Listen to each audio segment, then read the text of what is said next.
کہ حضور جھکنا نہ بھولنا اور نماز قائم کرنا۔ نماز کا تعلق اپنے آپ سے ہے کہ وہ اپنے آپ کو سنوارتا ہے، تقرب اللہ کے لیے اس کی اپنی عملی کوشش ہے۔ بندے اور خدا کا ایک ربط ہے نماز۔ اسی طرح یہ خیال کہ میرا مالک مجھے دیکھ رہا ہے، اس سے بھی تہذیب نفس ہوتی ہے، باطن کی تربیت ہوتی ہے۔ انسان ایک حصار میں آ جاتا ہے، ایک پہرے میں آ جاتا ہے کہ میرا اللہ مجھے دیکھ رہا ہے، اور پھر وہ قدم پھونک پھونک کے رکھتا ہے۔ وہ اچانک لوگ بیٹھے ہوئے ہونا، تو آج کل یہ سوشل میڈیا کا زمانہ ہے، تو کوئی کیمرہ سیدھا کر لے تو ایک دم مرتب ہو جاتے ہیں، اس لیے کہ اب ہماری تصویر آنے والی ہے۔ یا کوئی کسی کو کہے کہ جناب آپ لائیو جا رہے ہیں، تو وہ بالکل اپنی حرکات سکنات منظم کر لیتے ہیں، کپڑے سیدھے کرنے لگ جاتے ہیں، اس لیے کہ ہم لائیو جا رہے ہیں۔ وہ لائیو چاہے 5 آدمی دیکھ رہے ہوں، چاہے 10 آدمی دیکھ رہے ہوں، لیکن پھر بھی چونکہ ہم لائیو جا رہے ہیں تو اپنی حرکات سکنات مرتب کر لیں گے، منظم ہو جائیں گے۔ اور جب یہ یقین ہو کہ میرا اللہ مجھے دیکھ رہا ہے، یہ ساری حرکتیں وہاں لائیو جا رہی، تو پھر دل میں برا خیال بھی آنے لگے گا تو اس کو روکیں گے کہ میرا اللہ تو دیکھ رہا ہے۔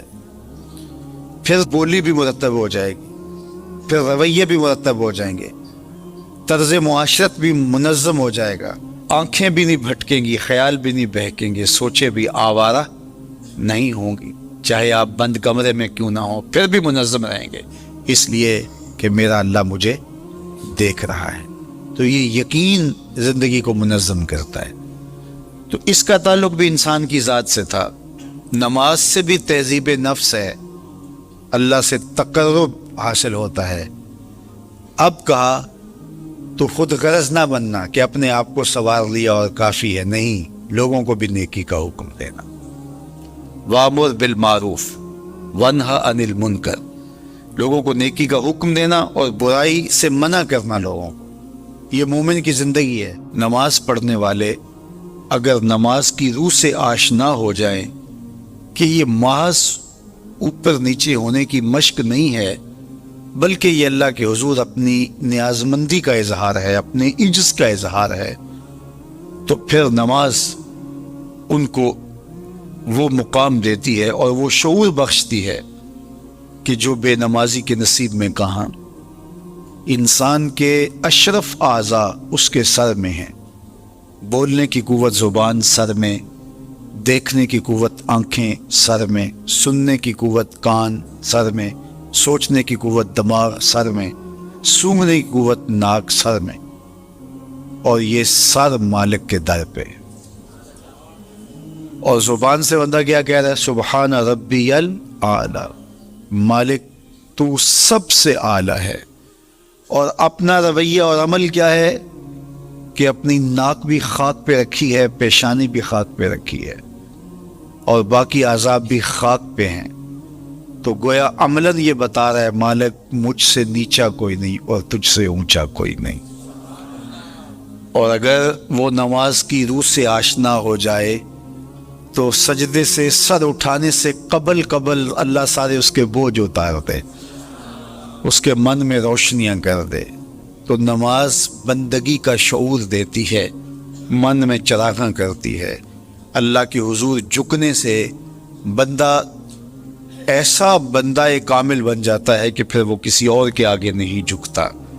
تو اپنی اولاد کو نماز کی محبت دو، نماز کی ترغیب دو، نماز کی عادت دو اور نماز کا حکم دو، اور ان کی عادت راسخ ہو جائے، طبیعت میں پختگی کے ساتھ نماز کو اختیار کرنا ان کی طبع میں جم جائے۔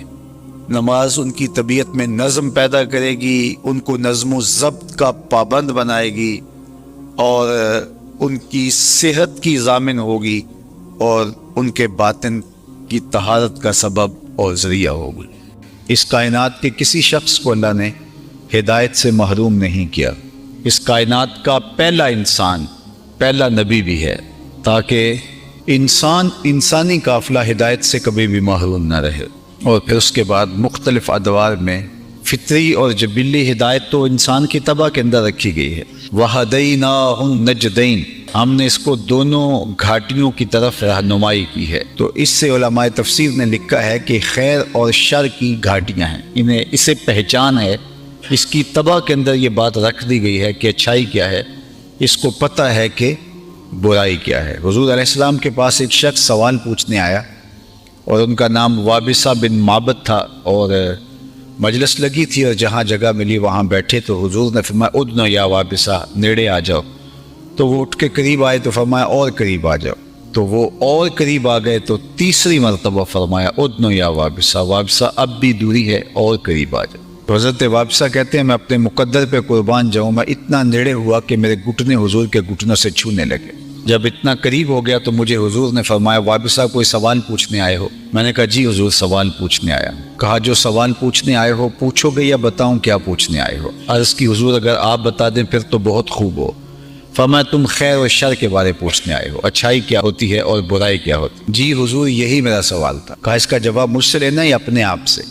عرض کی جواب آتا ہوتا تو سوال ہی کیوں کھڑا ہوتا؟ تو حضور نے حدیث پاک میں آتا ان تین انگلیوں کو جوڑا، فضرب علی صدرہ فقال استفت قلبک، اور حضور نے یہ وسط سینہ میں دل والی جگہ پر ان انگلیوں کو یوں مارتے ہوئے کہا یہ مفتی بیٹھا اسے پوچھ لے، یہ تجھے بتا دے گا کہ خیر کیا ہے، یہ تجھے بتا دے گا شر کیا ہے۔ تو یہ فطری اور جبلی ہدایت ہے۔ وَهَدَيْنَاهُ النَّجْدَيْنِ، اس نے دونوں گھاٹیاں خیر شر کی اس کو معرفت دی ہے، اس کو پہچان کی ہے۔ یہ گناہوں کی کثرت کی وجہ سے اس پہچان کو بھی کھو بیٹھے تو عمر آخر ہے، لیکن فطرتاً اس کو اللہ نے انسان کی طبع کے اندر اچھائی اور برائی کی تمیز پیدا کی ہے، جس کو کہا جاتا ہے کہ ضمیر ہے جو انسان کا اندر سے کہتا تم غلط کر رہے، وہ ہدایت کا چراغ ہے جو ہر شخص کے سینے میں اللہ تعالیٰ جل شانہ نے رکھا ہے۔ لیکن اس کے بعد اس نے پیغمبروں کو بھی بھیجا ہے، کتابوں کو بھی نازل کیا ہے، مصلحین بھی لوگوں کو بتاتے ہیں، اور کائنات کے اندر پذیر ہونے والے واقعات بھی انسان کی رہنمائی کرتے ہیں۔ تو یہ ہدایت کے چراغ روشن در روشن ہوتے چلے جاتے ہیں۔ تو اللہ کی اطاعت کرنا، اس کی فرمانبرداری کرنا، یہ انسان کی طبع کے اندر رکھا گیا ہے۔ اگر وہ انکار کرے تو یہ حقیقت کو جھٹلاتا ہے۔ کافر کو کافر کہتے ہی اس لیے ہیں کہ وہ اس اچھائی کو، اس فطری ہدایت کو چھپاتا ہے۔ عربی میں یہ جو کاشتکار ہے اس کو بھی کافر کہا جاتا ہے، کیونکہ یہ بھی زمین کو کھود کر کے اس کے اندر بیج کو چھپا دیتا ہے۔ تو کافر کو کافر اس لیے کہتے ہیں کہ وہ چھپاتا ہے اس چیز کو جو اللہ نے اس کی طبع کے اندر رکھی ہے، فطری جبلی ہدایت۔ حکیم نیٹشے کے بارے میں اقبال نے کہا تھا قلب و مومن دماغش کافر است، اس کا دل مومن تھا لیکن اس کا دماغ کافر ہو گیا۔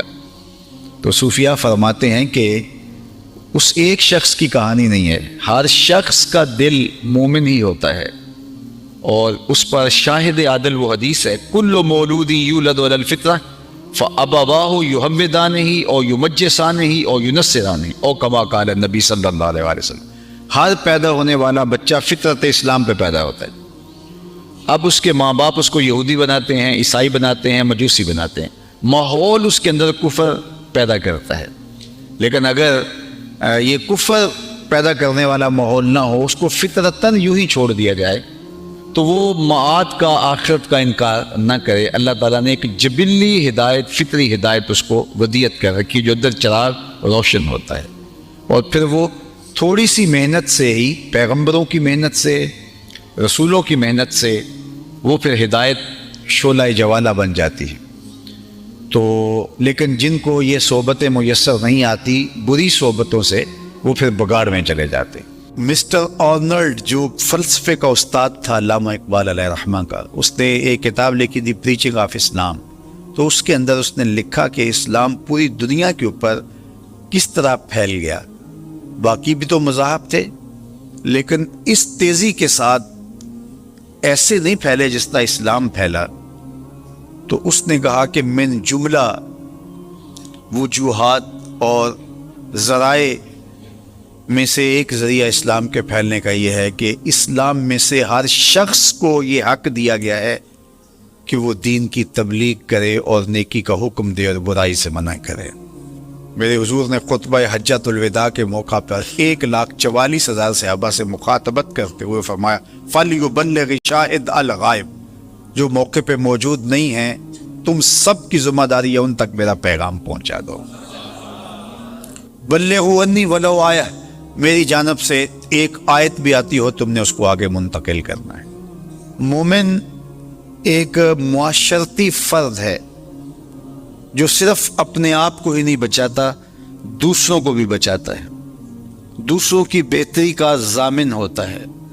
من رعا منکم منکرا فلیغیرہ بیدہ فإن لم یستطع فبلسانہ فإن لم یستطع فبقلبہ وذلک اضعف الایمان، فرمایا تم میں سے اگر کوئی شخص برائی ہوتے دیکھے تو ہاتھ سے منع کرے، اور اگر ہاتھ سے منع نہیں کر سکتا تو زبان سے روکے، اگر زبان سے بھی نہیں روک سکتا تو دل سے برا جانے، وذالک اضعف الایمان، اور یہ کمزور ترین ایمان کی علامت ہے کہ وہ دل سے برا جانا، اسے کم از کم زبان سے منع کرنا چاہیے، کوشش تو ہو کہ ہاتھ سے منع کرے۔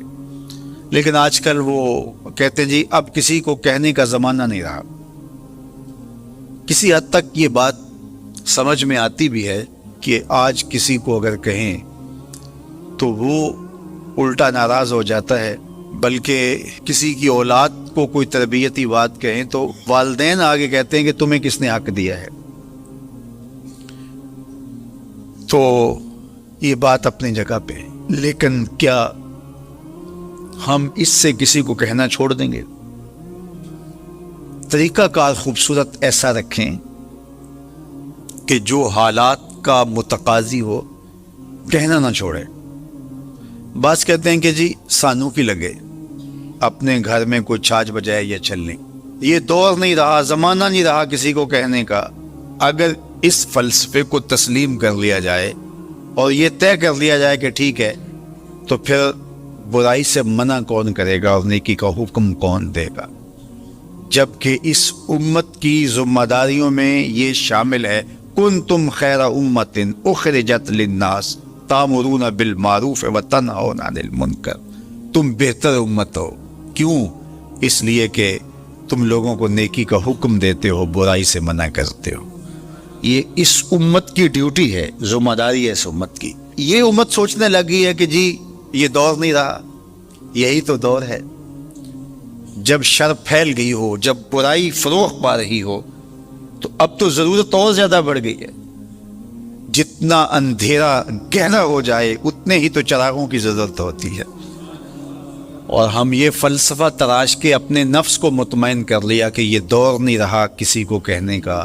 حضور نے مثال بیان فرمائی کہ کشتی میں سارے لوگ قابض ہو کے اپنی جگہ کو طے کر کے بیٹھ جاتے ہیں اور سفر شروع ہو جاتا ہے، اور ایک شخص اپنے ہی حصے کی جگہ میں سوراخ کرنا شروع کر دیتا ہے، اور باقی اگر اس کا ہاتھ نہیں پکڑتے، اس کو روکتے نہیں ہیں اور کہتے ہیں ٹھیک ہے وہ اپنی جگہ پہ کر رہا ہے، اپنے گھر چھاج بجائے چلنی، ہمیں کیا لگے، تو تھوڑی دیر کے بعد کشتی ڈوبے گی تو یہ بھی سلامت نہیں رہ پائیں گے۔ اور اگر اس کا ہاتھ پکڑ لیتے ہیں تو وہ بھی بچے گا اور یہ بھی ڈوبنے سے محفوظ رہیں گے۔ جب برائی پنپتی ہے، برائی کی نشو و نما ہوتی ہے، تو کیا وہ چنگاریاں ہمارے گھروں کو خاکستر نہیں کرتی؟ معاشرہ تباہ ہوتا ہے تو ہم اپنی اولادوں کو پھر کس طرح بچا پائیں گے؟ تو مل کے برائی کو روکنا اور نیکی کا حکم دینا، یہ مسلم معاشرے کے تمام افراد کی ذمہ داریوں میں شامل ہے۔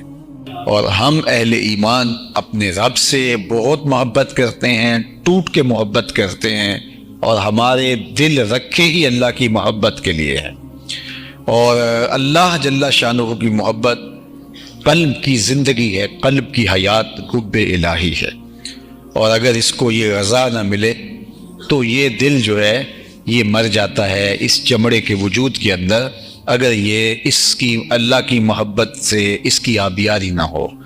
جس طرح کوئی بیج اگر زمین کے اندر آپ نہیں بوتے اور اس کو تھیلے کے اندر آپ نے رکھ دیا تو کچھ عرصہ تو وہ موجود رہے گا، لیکن ایک وقت کے بعد جو ہے وہ ختم ہو جائے گا۔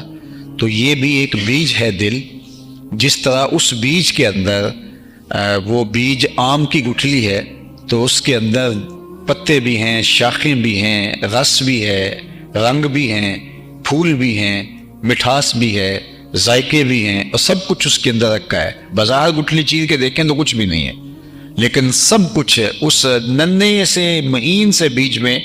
جو گلاب کا بیج ہے اس کے اندر خوشبو بھی ہے، اس بیج کے اندر پتیاں بھی ہیں، اس بیج کے اندر شاخیں بھی ہیں، سبز پتے بھی ہیں، سرخ پتیاں بھی ہیں، لیکن پھاڑ کے دیکھیں تو آپ کو کچھ بھی نہیں ملے گا۔ لیکن جب وہ زمین میں رکھیں گے، اگے گا، تو یہ ساری چیزیں ظہور پذیر ہوگی۔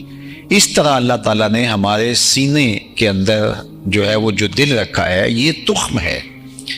اس کو اگر ہم آبیاری اس کی کرتے ہیں اور اللہ کی محبت کی کونپلیں اس سے پھوٹتی ہیں، تو پھر اس کو برگ و بار نصیب ہوتا ہے، اس کو پھل نصیب ہوتا ہے، ورنہ یہ چمڑے کے تھیلے کے اندر پڑا پڑا ایک دن مر جاتا ہے۔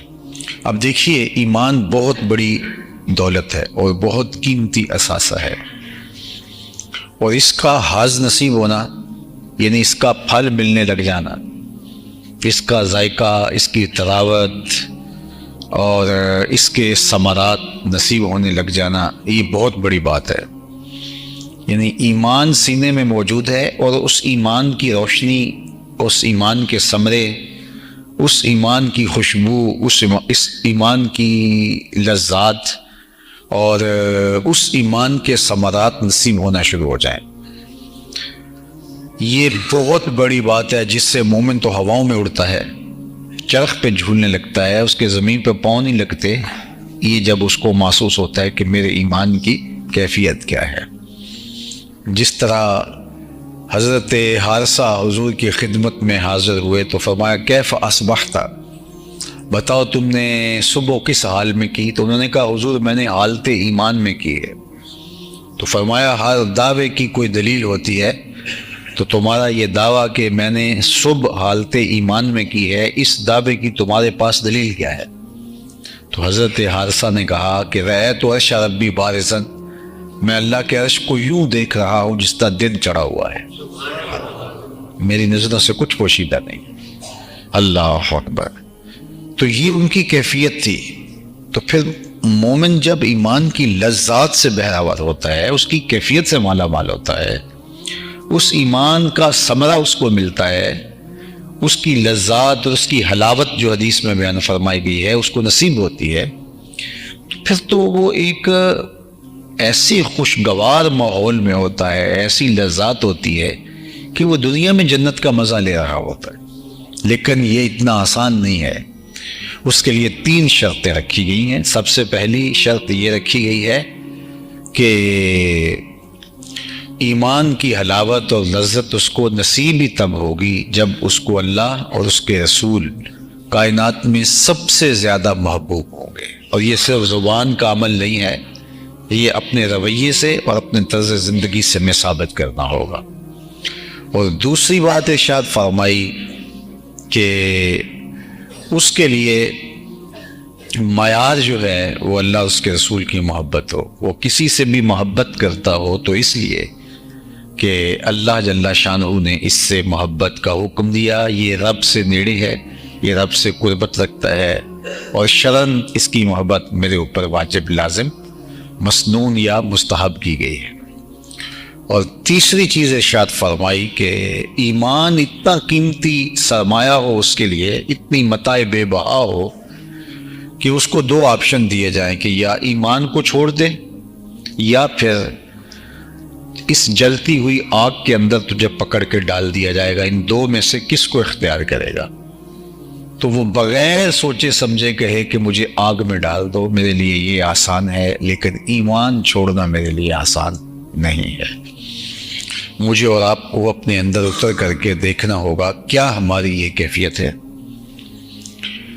جو قسم ہے اس کو بھی ایمان کہا گیا ہے، اور ہم تھوڑے سے پیسوں کے لیے یا تھوڑی سی سزا سے بچنے کے لیے اگر قسم اٹھا لیتے ہیں تو پھر اس کا مطلب یہی ہے سیدھا سیدھا کہ ہم نے اپنے ایمان کو بہت کم قیمت پہ فروخت کر دیا۔